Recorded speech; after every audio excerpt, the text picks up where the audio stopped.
and good morning, good afternoon, or good night wherever you are, and welcome back to my channel. Today's video is going to be another mini review.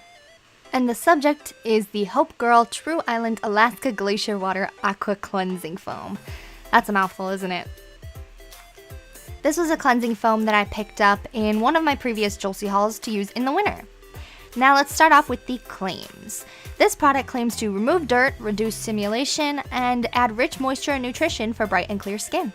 So I take that to mean it's going to cleanse, it's not going to be rough, and it's going to moisturize and brighten your skin.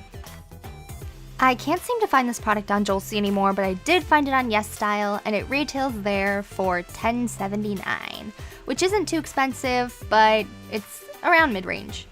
So I used this product every night throughout the winter season. I would wash my face with it every night, and I did use it as part of the double cleansing method. So I would wash my face first with an oil cleanser, and after that I'd go in with this cleanser. And it does foam up pretty well for being a moisturizing cleanser, but it does also leave a residue, it seems. The pros of this were that it wasn't drying, and it does cleanse, so it's doing its job. But the cons were that it doesn't exactly moisturize. Like I said, it leaves a residue, and it didn't really help with anything else. I didn't notice brighter or clearer skin because of this product. So the final result would be that I don't recommend this product. It didn't really do much, and although it cleanses, you can find much better cleansers out there at the same price point. So there are a ton of other cleansers that I would try before going back to this one.